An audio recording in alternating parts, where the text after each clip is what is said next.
बहुत समय पहले की बात है। एक गांव में एक परिवार रहता था। उस परिवार में रमेश, उसकी पत्नी लता और उनका बेटा राजबीर रहता था। राजबीर बचपन से ही फौजी बनना चाहता था और अपने देश की सेवा करना चाहता था। पढ़ लिख कर जब राजबीर बड़ा हो गया तो उसने फौजी बनने की इच्छा अपने माँ बाप के आगे रखी। माँ बाबूजी, आपको तो पता ही है कि बचपन से मेरा सपना है मैं फौजी बनूं। अब मैं बड़ा हो गया हूँ, फौज में भर्ती होना चाहता हूँ और अपने देश के लिए कुछ करना चाहता हूँ।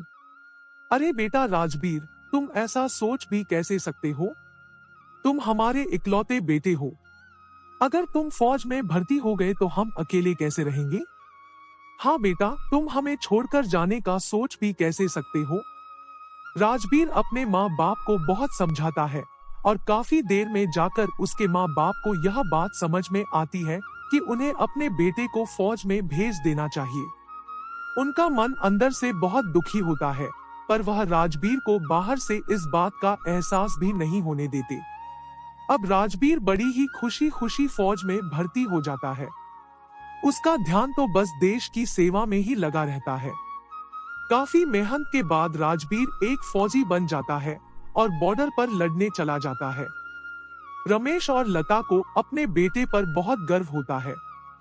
युद्ध देश के लिए लड़ रहा है और वह अब काफी खुश भी होते हैं। काफी समय निकल जाता है और फिर छुट्टियों में राजबीर अपने घर वापस आता है। पूरा गांव राजबीर का बहुत स्वागत करता है। मेरे बेटे, तू आ गया।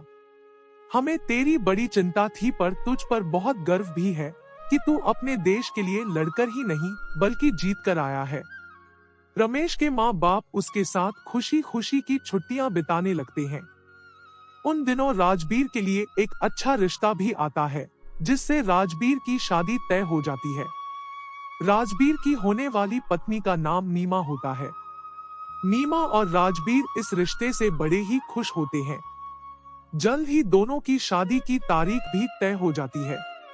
पर शादी से एक हफ्ते पहले ही राजबीर को वापस बुलाने के लिए फोन आ जाता है। मुझे आज रात को ही निकलना है। नहीं बेटा, तू ऐसे कैसे जा सकता है? तेरी अगले हफ्ते तो शादी है।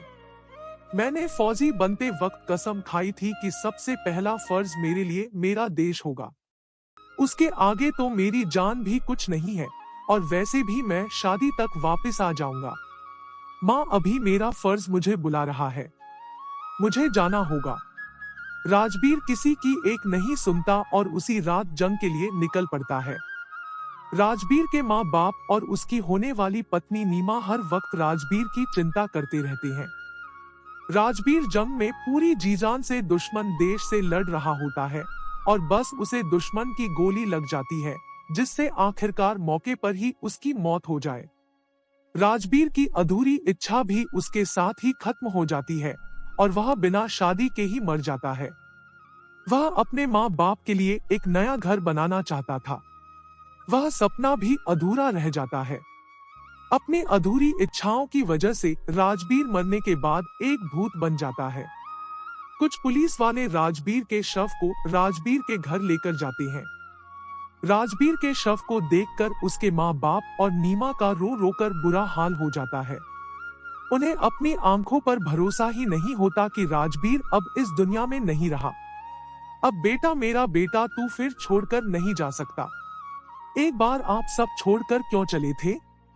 सब लोग बुरी तरह रो रहे होते हैं। गांव वालों को भी राजबीर के मरने पर बहुत दुख होता है, पर उनको उस पर गर्व भी होता है। इसकी मौत देश की रक्षा करने की वजह से हुई और राजबीर का भूत वहीं पीछे खड़ा सब देख रहा होता है। दिन का वक्त होता है, इसीलिए कोई भी राजबीर के भूत को देख नहीं पाता। रात होती है और सब सो जाते हैं। उसके बाद राजबीर का भूत अपने माँ बाप के पास आकर खड़ा हो जाता है। वह देखता है कि घर की एक दीवार बारिश के कारण बिल्कुल गिरने को हो गई है। यह तो कभी भी मेरे माँ बाबूजी पर गिर सकती है। मुझे जल्द ही कुछ करना होगा। भूत जल्दी से उस दीवार के पास जाकर खड़ा हो जाता है और जादू से फटाफट उस दीवार को बनाकर खड़ी कर देता है। उसके बाद वह उस पर जादू से रंग भी कर देता है और फिर वहां से चला जाता है। जब राजबीर के माँ बाप सुबह सोकर उठते हैं तो नई साबुत दीवार देखकर बड़े हैरान हो जाते हैं। उन्हें तो समझ ही नहीं आता कि आखिर यह सब कैसे हो गया और किसने किया।